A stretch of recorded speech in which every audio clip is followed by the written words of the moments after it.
শাহরিয়ার আলম সাম্য আমার immediate junior এবং প্রায় 6 বছর আগে থেকে ওর সাথে পরিচয়। আমরা সবসময় আসতো এবং প্রতিবাদী অবস্থানে থাকতো। তো সেই জায়গা থেকে এরকম একজন প্রতিবাদী ছেলেকে আমরা হারালাম।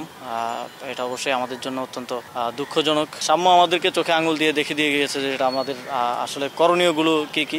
প্রথমত তো শাহরিয়ার আলম সাম্য আমার ইমিডিয়েট জুনিয়র এবং প্রায় 6 বছর আগে থেকে ওর সাথে পরিচয় এবং সম্পর্ক। আমরা যখন ক্যাম্পাসে বিভিন্ন ইস্যুতে ছাত্র নির্যাতন থেকে শুরু করে স্টুডেন্ট অ্যাক্টিভিজম করতাম, সাম্য সহ ওদের ব্যাচের ওরা তখন প্রথম বর্ষে ছিল, আমরা দ্বিতীয় বর্ষে।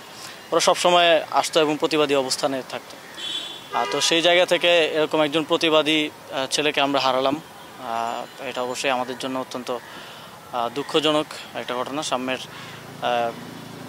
যে আত্মার মাগফিরাত কামনা করছি এবং কুইকলি কিছু জিনিস অ্যাড্রেস করাটা এটা আমাদের আরও আগেই অ্যাড্রেস করা জরুরি ছিল। এই দীর্ঘদিন ধরে এই যে সোহরাওয়ার্দী উদ্যানের অব্যবস্থাপনা এবং সোহরাওয়ার্দী উদ্যানকে ঘিরে যেই মাদক ব্যবসা, অপরাধ চক্র, নানা ধরনের, এগুলোকে অ্যাড্রেস করাটা খুবই জরুরি হয়ে পড়েছিল।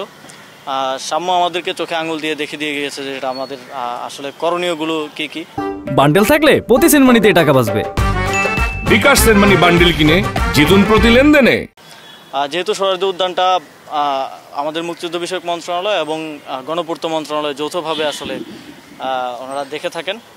আপনারা জানেন যে রাজনৈতিক সমাবেশ, সভা সমাবেশ থেকে শুরু করে অনেক ধরনের মাল্টিপারপাজ এটা ইউজ হয়।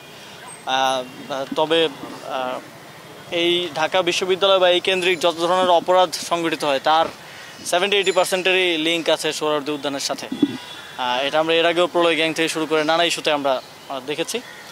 তো এই জায়গা থেকে এবার আমরা একটা স্থায়ী সমাধান করার জন্য সংশ্লিষ্ট সকল পক্ষকে, এখানে আজকের মিটিংয়ে লোকাল গভর্নমেন্ট ছিল, যেহেতু এটা সিটি কর্পোরেশনের আওতার মধ্যে পড়ে, এবং লোকাল গভর্নমেন্টের উপদেষ্টা হিসেবে আমি ছিলাম, আমাদের মাননীয় ভিসি মহোদয় ছিলেন, প্রো ভিসি 2 জন এবং আমাদের ট্রেজারার, বিশ্ববিদ্যালয় প্রশাসনের সবাই ছিলেন।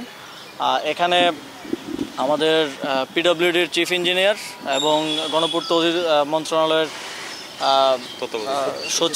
সচিব ছিলেন, তারপরে ডিএমপির এডিশনাল কমিশনার ছিলেন এবং মোটামুটি সংশ্লিষ্ট সকলেই এখানে উপস্থিত ছিলেন।